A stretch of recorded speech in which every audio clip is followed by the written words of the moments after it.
It's time now for the France 24 debate. Why set it in stone? France becoming the first nation to enshrine abortion rights in its constitution. This thanks to overwhelming approval from a rare joint session of both houses of parliament. Lawmakers launched the initiative after the U.S. Supreme Court overturned a half-century-old federal guarantee there. But does the rolling back of reproductive rights across the Atlantic and in places like Poland and Hungary necessitate a constitutional amendment here in France? Unspoken is the very real chance of a surging far right taking over for the first time since World War II here. Its leader, Marine Le Pen herself, voted for the amendment. So did a majority of her party. Many conservatives also want the Constitution to recognize, for instance, France's Christian roots. Why do these culture wars issues resonate so powerfully? And are these issues specific to France and Europe, or part of a global conversation about how humanity defines gender rights? More broadly, which way is the pendulum swinging? Today in the France 24 debate, we're discussing the decision that's just come down. And with us, Charlotte Mainvielle, co-chair of the UK branch of the French Green Party. Thanks for crossing the channel. Thank you for having me. Historian and columnist Hélène de Lausanne is editor of the European Conservative. Thank you for being with us. Thank you for the invitation. Welcome, attorney Amélie Beauchemin. You practice international criminal law. I do. It's a pleasure. Thank you for being with us. And thanks as well to Alice Ackerman, communications advisor for the umbrella group International Planned Parenthood. Welcome to the show. Thank you for having me. Your reactions on the hashtag F24debate. Dateline, the Palace of Versailles. It's only the 17th time since the founding of the 1958 Constitution that a Congress, both houses of Parliament, has convened for amendments. Both houses of Parliament convening in the same hall where in 1789 calls for reform, sparked the French Revolution. This time, no revolt. Instead, near consensus, 780 in favor, 82 against enshrining abortion rights in the Constitution. Many seem to be saying that abortion is not under threat, as if the course of history were inevitable, as if politics no longer had a say, as if what was achieved forever. I refute this clearly and formally. And in so doing, I dare say yes. The freedom to have an abortion remains in danger, substantially threatened, because everything in our history proves it. Our freedoms are inherently threatened, inherently fragile, inherently at the mercy of those who decide. And when you want to attack the freedoms of people, you always start with women. Before we turn to our panel, let's turn to France 24's Claire Pacalin, who's there along with the 925 lawmakers who were convened. Yes, it was quite a spectacle. And I can tell you, Francois, there was a reasonable amount of emotion when that result was announced. We had parliamentarians standing up and clapping in unison. At one point, dozens of them broke out into song. They were singing the hymn for women. This was a song that was very popular, very important in the 1970s in France, in the feminist revolution back then, which, of course, was all tied in to the legalization of abortion in 1975, the Simone Weil law. Simone Weil was, of course, the health minister at the time, and she worked hard to decriminalize abortion, having to actually go up against many in her own party, really showing great political will to let that happen. We're nearly 50 years later now, and the guaranteed freedom of women to have an abortion will now be enshrined in the French Constitution. So, yeah, of course, this is an historic and a really big day here at the Palace of Versailles. Claire Pacalin, many thanks for that live update from there. Let me begin with you, Charlotte Mainvielle. Claire was speaking earlier with one lawmaker who talked about the importance of this, but it's been the law of the land here for nearly half a century. Why in the Constitution? I think because actually now is the time to do it when we're able to. We won't be able to in the future? well, who knows if the far right comes to power? We've seen countries, for example, like Argentina, Poland, Hungary, even in the United States recently, how the right to abortion has been threatened. So actually the rest of the world is looking at us and saying, do it while you can. And I think this is actually a really wonderful day, a great victory for feminist movements. And I think we need victory for feminist movements and defeats for anti-rights movements.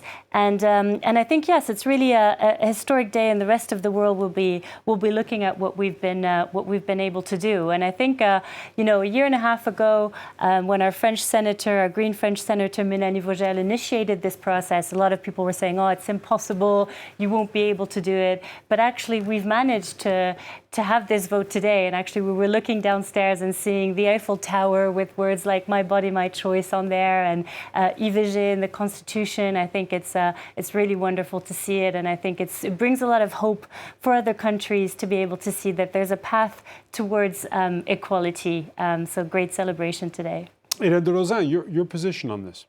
I think that there are two separate issues in this matter of abortion. There is, on the one hand, the question of the right of to abort, if it's guaranteed or not, and the question of is it relevant to put it in the Constitution. And what I think that was demagogical in the debates that we have had in the previous weeks is that these two separate issues were mixed together. And for example, the position that was held by the President of the Senate, Gérard Larcher, was an interesting one, because he said, well, we can consider that abortion is a right that has to be defended nowadays, but is it relevant to have that in the Constitution or not? My personal opinion is that the purpose of a Constitution is not to be, as Gérard Larcher told, a kind of catalogue of societal rights. And originally, a Constitution is made to set the game, to set the rules of the game, of the power, of the way of the institution have to work, and that kind of things. And if you consider that you have to put everything in this Constitution, it's an endless work. And nowadays, we are speaking about abortion, but it can move, and it can move in both ways, in fact, because if you consider that if the power is changing and that you put all your fancies in the Constitution, it's not the Constitution anymore. You need a 3/5 majority. Yeah, of course. So that's a hard hurdle to clear. That's a big majority. But once more, is it the purpose of a Constitution to put that things in it? I don't think so. And that's the first thing. And the second thing is that I think that there is a kind of, I would say, superiority complex in France to consider that all the eyes of the world are fixed on us, so as to say, well, we have to be the kind of light for the nations. I think that the debates are very different from one country to another, and that perhaps we overreacted in France regarding what happened in the United States. The overturning of the ruling Roe Wade a few months ago was something very specific in an American context. It's a question of balance of power between the federal level and the state level. And we can see that in the United States, the game remains very open, because there are some countries that are very pro-abortion. For example, California, some are very restrictive, and this debate exists, and I think it's a good thing. And we try to consider that what was happening in the United States was relevant in France, and well, it's very different, because the debate is not in the same terms in France, and there is no difference between the state level, and the federal state. And well, once more, it's different not country, different rules. Among the reactions, this one from The Economist columnist Stanley Pignal on X, formerly Twitter. He says, "I don't see the point of France making abortion a constitutional right. It's been legal for 50 years, is hugely favored by population, and has never been seriously questioned. It feels like America's importing America's culture war approach to something that does not need it." Amélie Bushman, do you agree with that sentiment? Not really, no. I agree there is a very different legal context, mostly because of federalism. And that's true. Then the Constitution shouldn't be a catalogue of... Well, on that I disagree, because I think, and the problems of the US, to some extent, can be imported in France and in Europe throughout. And we've seen, in France particularly, over the past couple of years, some serious attack on women's right to have an abortion. I mean, my colleague from across the table will know it very well. Planned Parenthood was viciously attacked. We've seen stickers anti-abortion glued on publicly available bicycles throughout Paris. Just a couple of weeks ago, we had a major news channel showing abortion as the #1 cause of mortality in the world. I mean, and these are things that are happening in France. And in Europe, we've talked about it in Poland, in Hungary, in Italy even lately. So it's not only an American problem, and putting it in the Constitution does have some symbolic value. I'm not sure to what extent it's going to have effect in practice legally, but at least it carries an important symbolic historical message. If you look at the last 10 years, Alice Ackerman, 2013, abortion becomes fully reimbursed in France, the procedure. 2016, midwives can practice abortions. If anything, the pendulum swinging in favor of women, not against. Are a few bumper stickers a problem? I think we need to look at it as a global problem. I'm a feminist activist. I work at Le Planning Familial for 9 years, and I can tell you, like, on the grassroots level, we faced like severe attacks by the anti-choice groups. More and more? More and more. Like, Le Planning Familial got attacked last year in Lille, in Bordeaux, in Strasbourg, in Paris. This is really real. Like, I used to work at Le Planning Familial in Strasbourg, and I remember going to work and finding stickers and signs and stuff written on the door. So it is really real what's happening in France. So does that mean that there's a fringe that's more radicalized, or does that mean that there are more and more of those people? I would say they are more and more heard, and they take more and more space. I don't think they are more in terms of numbers, but they make more noise. And you were listing the laws that happened in the last 10 years, and there is a law that happened and that was made by Marlène Schiappa when she was the Minister of Women's Rights. And it was about the misinformation that anti-choice groups are putting online, meaning, like, nowadays when a woman is looking for information, a French woman is looking for information about abortion, she's going to find fake information about abortion because of anti-choice websites. And I think that's something that is very real and shows that they take more space, they try to misinform women. And in 2021, this law that was made by Marlène Schiappa was to fight against this. So even though we are winning, and today is a big win, we need to face that the anti-choice groups are here, are also in France. Yeah, so we have here in France, this, you were mentioning a moment ago, an all-news channel, which has been bought by Vincent Bolloré, traditionalist Catholic. More and more of the programming has anti-immigrant messages, has messages like the one of that panelist. It was on one show on a Sunday morning. This isn't something that's blanketly broadcast across their channel. But on this panelist who claimed that 70% of the deaths in the world are due to abortion. Again, is it a question of a radicalized fringe, or do those ideas get traction? Are they catching on? I think they're really catching on, and I totally want to express my solidarity for the Planned Parenthood and a lot of the attacks that they're facing, which are really proof that there's a real need to protect our rights. And these anti-rights movements are really well funded.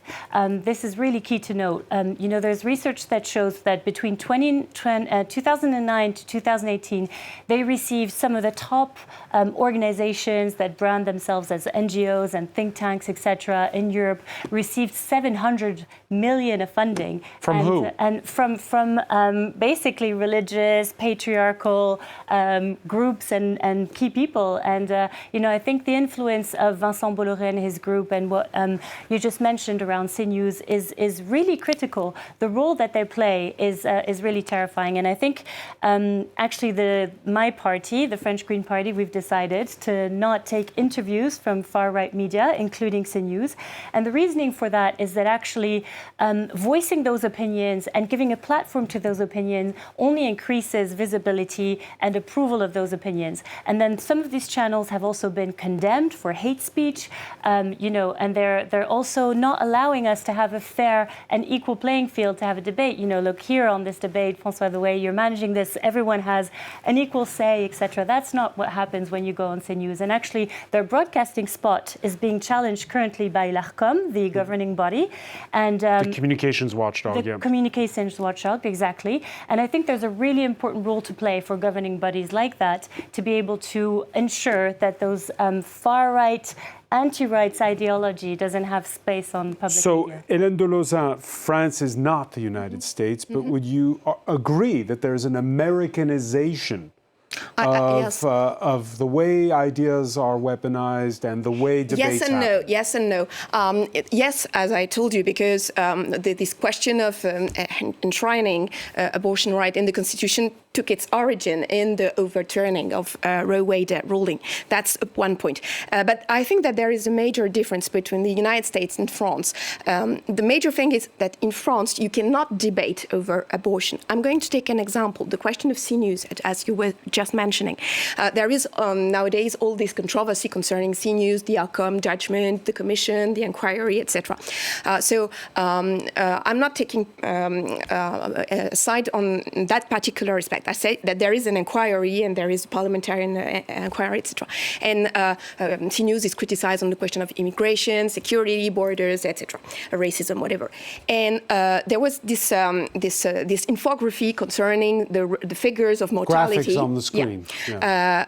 And on that particular topic, it was a general mea culpa from all the journalists of CNews. We should have never said that. It's horrible. And Christine Kelly and Laurence Ferrari and Pascal, and everybody said, well, sorry, we don't want to condemn abortion. It's a wonderful right, etc., etc. So it was a general consensus. Perhaps you can say it's hypocritical. You can say it's too late, but it was a general consensus. Well, we don't want to touch abortion. You cannot voice something alternative in terms of abortion in France. And that's a major difference between France and the United States. You cannot express, an alternative idea, which is mine, for example. What can we do to help women which are in distress and who are wondering about keeping their child? And that's a very big problem. And for example, I remember that during the lockdowns, there were some debates at the National Assembly concerning the figures of abortion. Figures of abortion in France are constantly increasing. And I remember an MP at that time, I don't remember her name, but she was saying, it's not enough, we've got to do better. But what is to do better in terms of abortion? We have already 234 abortion every year, and we need to do better. What is better? Nobody is asking, how can we reduce this figure? And this debate, I would like it to take place. And in France, you cannot, because if you consider that you have to reduce the figure of abortion, you are considered to be, fighting against women's rights, etc., etc. And that, to my mind, is a major problem for women. Sacrament? Yeah, I just want to react to that. I'm a bit surprised to hear that we don't have a debate in France, because we went through 2 years of debating in the parliament about this bill, and that did not happen in the US. They didn't have a bill submitted to the Congress to debate about abortion right. And we heard from every party actually discussing why should we enshrine abortion in the Constitution, what is missing in the current abortion law in France. What can we do more? I heard a lot of members of parliament saying that we should increase the fund for feminist organization, for hospitals. I remember one member of parliament talking about... Who is defending nowadays in France the right of a woman to keep her baby? Nobody in the either on the right or on the left. I don't know any MP who is defending that. We are defending the choice. That's what we do on a daily basis. Yeah, but the choice is to keep or not to keep. And the idea of keeping a child is not politically defended nowadays in France. So it's not an authorized idea. If you say, well, we want to fight to help women to keep their child, it's not possible. Well, I think one thing that we need to state is there's 25 million unsafe abortions taking place today and leading to 39,000 deaths. And I think that's... This is worldwide. This is worldwide. Mm-hmm. And I think that's the real thing that we should be challenging, not the rate of how many abortions are taking place. But if the number of abortions is going up, and it is a heavy procedure, an abortion, but I think shouldn't there be more, I don't know, Planned Parenthood and organizations like that talking about things like sex education and this kind of thing. Of course. And for example, if we look at in France, for example, you know, the children are supposed to have like 3 sessions per year of sexual education, and that's not happening. You know, we need to have access to abortion pills. If you look at last year, there was actually a shortage of abortion pills in France and in Belgium. Those are the real topics we should be talking about. Like what's being put in place for access to safe reproductive rights. So that's the key challenge. And also I found, when I was listening to the debate in the parliament, I found it a bit disturbing that people were comparing, like we're saying either we debate about enshrining abortion right in the constitution, or we debate about how we can make the information regarding abortion and contraception more accessible. Like we need to decide, like we need to choose between the two debates. And actually what we fight as IPPF, as Le Planning Familial, is for both, to enshrine abortion in the Constitution to make sure that this right won't be challenged and to protect women. And at the same time, on a daily basis, we fight for everyone to have access to comprehensive sexual education, to have information about contraception. We actually give the services. And I think all of this should be fight together, that there is no competition within these fights. Madame de Lauzin? I think that there are major problems of denomination, I would say, because during the debates that were held during the debates concerning the length for the authorization of an abortion from 12 to 14 weeks, I heard some MPs saying that abortion was a mere care. A care just like nails or hairdresser or whatever. It's not a mere care. So that's a problem of terms for me. And the question is too that we consider it's a care. We consider that having more abortion is a kind of performance, and those are words that are not innoxious. And when you cannot say, well, it's just like a surgery like another, or we have to improve, etc. And I think that the entire software of the way we are speaking about abortion is questionable nowadays.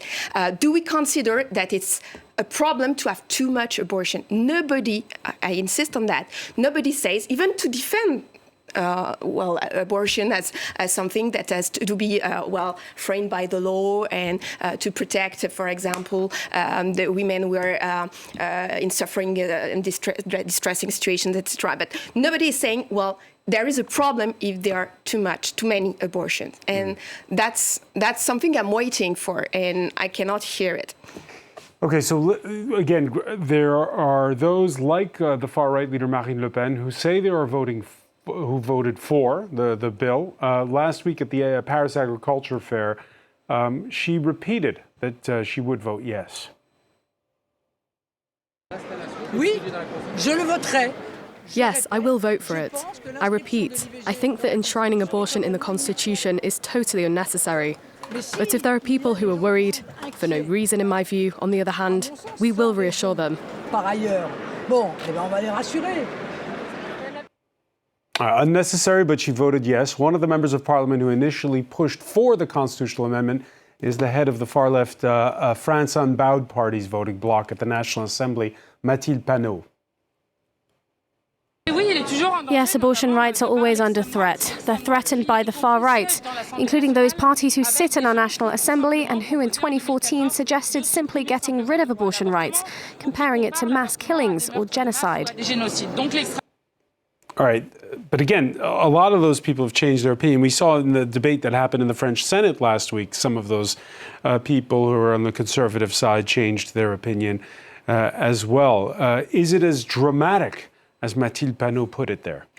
I mean, I don't think it's a question as to whether it's dramatic or not. And at least in my opinion, I don't think it's surprising that it passed with such an overwhelming majority, including on the far right, because for a lot of people, and some syndicates of lawyers have actually voiced this position, the amendment that was finally adopted is a bit disappointing, because I think it's important to look at the words and the meaning of the words, and we're not enshrining a right of a woman to have an abortion in the Constitution today. We're enshrining a freedom that is guaranteed, it's true, but it's not the same thing. Okay, so Amélie, let's look at the wording. It's an amendment to Article 34 of the Constitution. The law determines the conditions by which is exercised the freedom of women to have recourse to an abortion, comma, which is guaranteed. How is that underwhelming? Well, to a lot of people, and lawyers especially, that question of a freedom guaranteed is still unclear. We don't know to what extent that will actually protect what is presently in the law. So if you take, for instance, if sometime a government decided to overturn and decide that abortion shouldn't be part of our healthcare system and shouldn't be reimbursed anymore, I don't think we can say for certain that with that wording in the Constitution, that would not be possible. Same thing for the 14 weeks delay that is currently enshrined in law. I'm not sure that this question of a freedom guaranteed would prevent going back and reducing that delay. It's a question of how is that law going to be interpreted, and I think that's why a lot of people were in favor of a stronger wording, which enshrined, and it goes back to what we were talking, which enshrines not just the right, but the effective access and equal access to that right. Because that's so let's push this one step further here. Doctors, there is what's called the conscientious objection clause. They don't have to perform an abortion if it's against their beliefs, and are you saying that, what does it mean to make this more than just a guaranteed right? Does it mean that you oblige doctors to perform abortions? Absolutely not. The two questions have nothing to do with each other, but it's not the same question. That is a freedom for doctors that is guaranteed in law presently. And whether with this wording or the other ones that were proposed, that was never going to be called into question. The question why I say it could have been better is to ensure that there is an effectiveness. Because I think when we talk about it in terms of numbers and how many people are getting an abortion or not, we're missing the point. The question is, how are we making sure that every woman that wants to have an abortion is able to have one? And right now, even in France, that's something that's not guaranteed, because we have places where women can't get an abortion, and there's, I think, over 5,000 women every year that have to go abroad to get an abortion because they can't access one where they live, be it a question of class or race or discrimination in their access to that healthcare. So where do they go? They have to go abroad? They can't go to a major city to do it?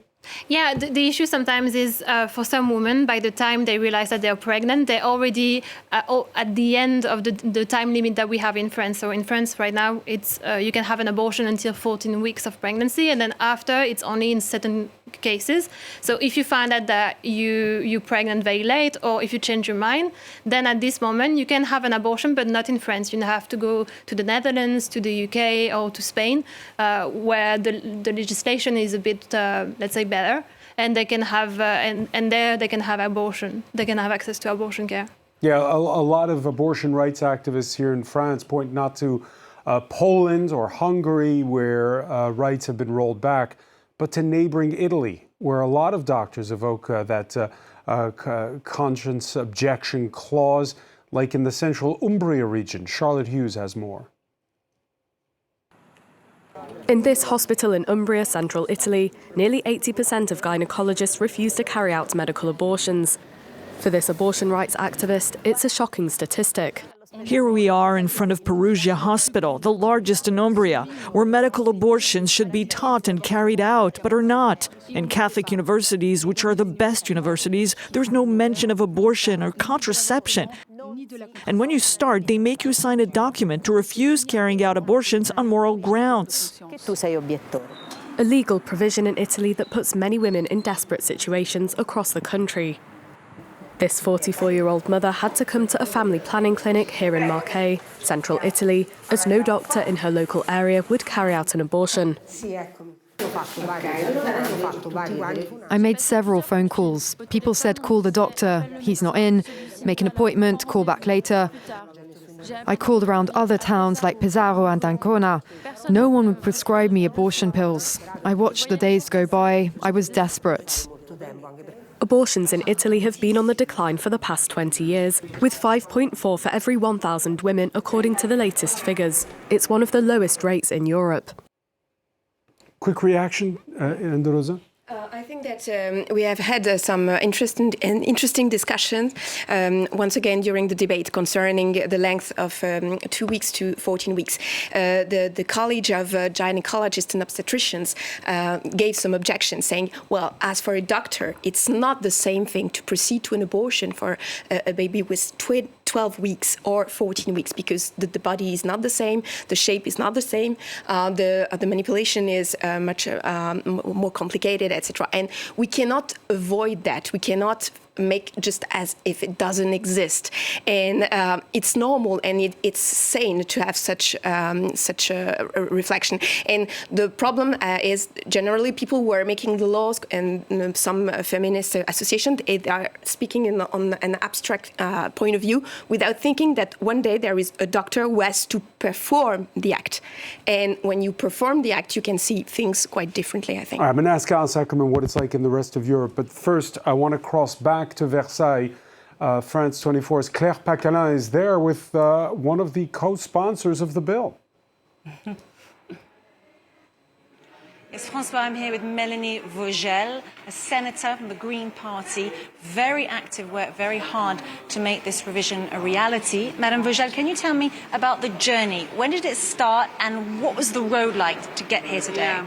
Well, first of all, the will to introduce the right to abortion into the Constitution has been a very long-standing call from feminist organizations. It's actually really hard to know who had the idea first. But the parliamentary work around this that led us to this big success today started in the Senate in October 2022 when I tabled the bill, a cross-party bill to introduce the right to abortion into the Constitution. Basically, we had the situation after the Supreme Court reversal of Roe versus Wade. In the United States, yes, yeah. In the United States. The government in France changed his mind because they were before that against introducing the right to abortion to the Constitution, so the majority in the parliament was not really imaginable. Were your colleagues telling you, Melanie, this is not going to happen, this is not going to work?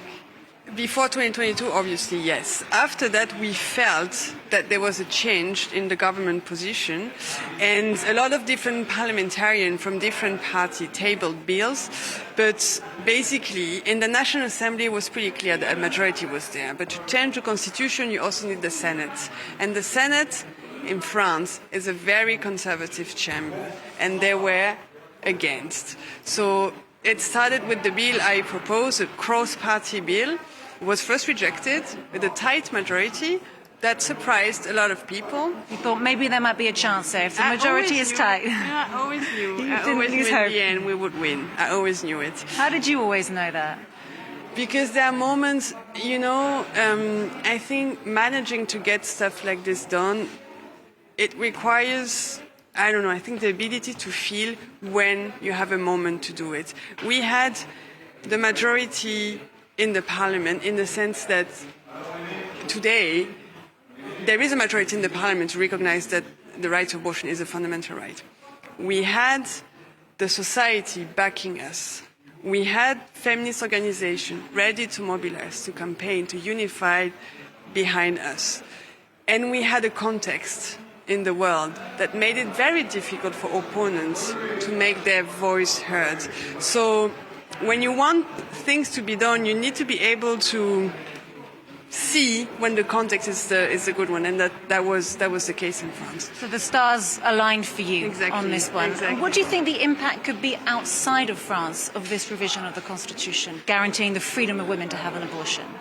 Well, two things. First of all, I hope that in this moment where we saw so many regression when it comes to abortion right in the world, it's so difficult. We lose battles in the US, in Poland, in Hungary, in Italy, in Argentina. There is a context where feminists think, oh my God, it's hard.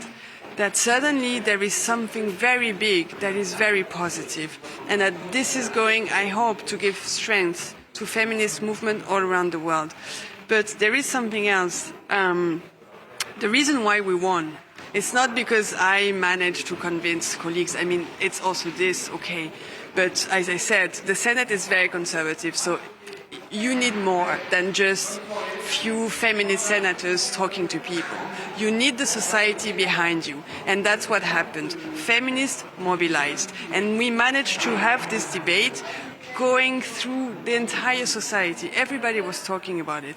In the House of Senators who were against, their daughters, their wife, were telling them, you're not going to vote against that. And that's how we changed it. And I think this is the message. If we mobilize, French feminists are not better than any other feminists in the world. We are not better, trust me, we are not. So if we did it, it is doable. It is, and that's the message today. If you mobilize, you can win. We can win together. The feminist movement across the world is a strong movement. We are better than them. We can beat them. So you mobilised from the ground up, yes. And that's how you got here today. Yes. Mélanie Vogel, thank you so much. Back to you, Françoise, speaking to Mélanie Vogel, the senator who was one of the architects of this revision that we're seeing today here in France. Claire Pecalin, many thanks for that live update from that Congress, that joint session of Parliament taking place at the Palace of Versailles. Claire asking the question about how this will play abroad. And again, we saw that report earlier, Alice Ackerman, from Italy. Italy, where according to the health ministry, in 2019, 67%, that's exactly 2/3 of doctors, evoke this conscientious objection clause when it came to abortions. Why so high, and how do you move the needle? I think, as you say, it depends on the context, on the national context. When we look at Europe, usually when people ask, like, how are the sexual rights in Europe, people think that it's very progressive, but actually when you look at Italy, when you look at Poland, when you look at Malta, like in some countries, abortion is still illegal, like in Malta, in Andorra, in Europe. So there are a lot of work still to do to make abortion accessible. I think it's a question of education.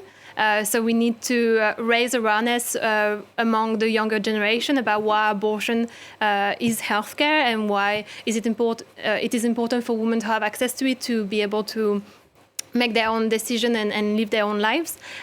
So how do we act?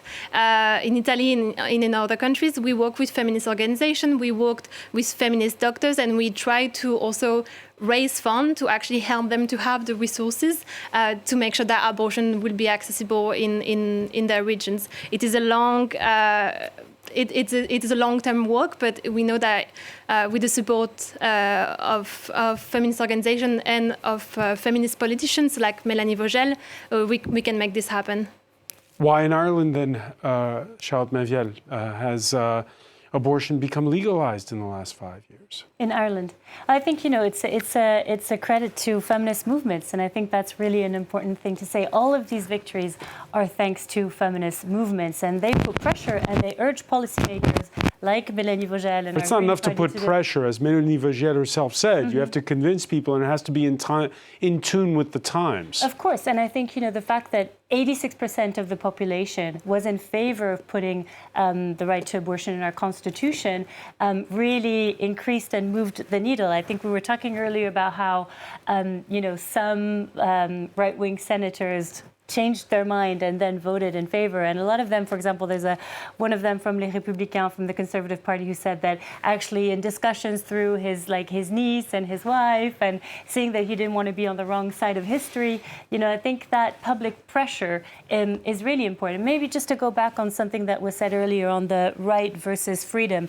Of course, this is not our bill. This is the government's bill. It's a bill of compromise of different political parties. Of course, we wanted right in there. But what the State Council has said is actually that there's a lot of freedoms that are guaranteed, like freedom of speech are very much protected, and it's the verb of guarantee that's really key there. And just to come back also about the 12 weeks, 14 weeks, I mean, let's put this in perspective. The average for OECD countries is more around 16 weeks. So actually, France isn't that progressive in terms of what we're allowing currently. Hélène de Lauzin, your thoughts on which way the pendulum is swinging when you look at, because now, as we've agreed on this panel, mm-hmm. It's becoming a global conversation. So which way is the pendulum swinging? I think that in France there is no threat against abortion. I think that once more, the figures are there to show that. But there is a general pressure, a general moral pressure saying that the sense of history is there and we have to carry on in that way. But I don't think that there is a general movement that is absolutely ineluctable in one way or in another. I think it's a constant fight, and it's a good thing because it means that things can move in one way or another. And of course, I formulate the wish that the debate remain open so we can defend, of course, women's rights, but also the children's rights. Beyond the issue of abortion specifically, there's a widening political gap, say pollsters, between the sexes among young people in places like South Korea, the UK, the US, and Germany. These graphics courtesy of the Financial Times, with women, these are women aged 18 to 29, becoming more liberal and their male counterparts more conservative. There you see the trend over the last years. How do you explain that, Alice Ackerman? And this seems to be playing out in a lot of countries. This is among why are young women more liberal and men more conservative? Yeah, young women like myself, for example. I think when we look at the figures, it reminds me of the example of Ireland. Like what changed in our society to for legalizing abortion, for this pushback that happened, is because women, and especially young women, started to speak out about their own stories about abortion. And I feel like nowadays, the young women especially are more keen to say they are feminists, they are more keen to share their own stories, and they are not ashamed anymore to speak out and say, this is my body, this is my choice. And I think that's the main change. But these graphics go just beyond. This is again beyond just the one issue of abortion. This is just their worldview is more liberal than men's. Yeah, because like in the way we discuss and we debate about abortion, I think abortion is one topic that represents a broader debate about access to fundamental rights, to human rights, to gender equality. So the way we see young women speaking about abortion, we also see them speaking about gender equality in the more workplace. Than men. More than men, because they're speaking about their own experience, I think. So are we headed towards, in this era where we like Twitter wars and we have echo chambers, are we headed to some kind of war of the sexes? Well, I don't know if we can say we're heading to a war of the sexes. I think what this really tells, and because these graphs are also true for France, and I think what it reminds us is that the fight is never really over, and we need to remain vigilant, whether it is about abortion rights or other human rights that we fought long and hard to enshrine in law and in practice in our societies. I think it's just we need to remain vigilant and keep doing the work to educate people and try and understand why is there such a gap now, and why are young people turning more to conservative, less liberal values. Your thoughts on this, Hélène de Lausanne? I agree that the fight is not over, but of course we are not fighting in the same direction. But among young people, the fact that women are becoming more liberal and men more conservative, according to these opinion polls. Perhaps I would remain a bit evasive because I don't know exactly what topics are covered by these graphics. Right. As you mentioned, abortion is only one, and because I know that there are other studies saying that young women nowadays are not as keen on fighting for abortion rights than their mother were. So I don't know if it's totally accurate to say that nowadays they're more liberal than women. I would just like to add one point that was not quite mentioned there. I think that one of the big problems of the fight for abortion right is the question of men. And we consider, I heard too much that it's a fight for women, and I do not agree with that. And I think that we do not consider enough the role of a man, because to have a baby, you have to be two, of course. And I've worked in an association helping women in distress with the young children, etc. And there is a huge part that is totally not mentioned in the debate is the pressure put by men on women to abort. and some women would like to keep their the child, and the men say, well, I don't want this child. You've done it that yourself. You weren't good enough at taking your pill. It's your fault, etc. You've got to abort. And the woman would like to keep the child, and the man is putting a pressure on her. And I think that the responsibility of men in the process of abortion is a kind of taboo that is not dealt with enough energy. On one way or another, we cannot consider it's just a woman's problem. Charlotte Mavienne? Yes, well, I'd seen these graphs from the Financial Times, and I think they're of course very worrying, and they echo actually a report that came out by the Haut Comité pour l'égalité, the High Committee for Equality, the HCE, that was also showing that there was an increase among young people of sexist views. And I think it shows that actually masculine anti-rights movements, masculinist movements are on the rise, including online, like you said. And I think there's a real education component, an element that needs to happen to be able to counter that, because we know that even within France, I totally disagree that there's no debate over abortion. We saw the Vélib', the bikes that had this big sticker campaign. Our parliamentarians are also receiving plastic fetuses during this whole abortion bill debate. The threat for women's right over their own bodies is real, and I think we really need to have a big education piece to ensure that all women and girls are aware that they have rights over their own body, their choice. Charlotte Mavienne, I want to thank you so much. I want to thank as well Amélie Beauchemin, Hélène de Lauzin, Alice Ackerman. Thank you for being with us here in the France 24 debate. There's more on our website, france24.com.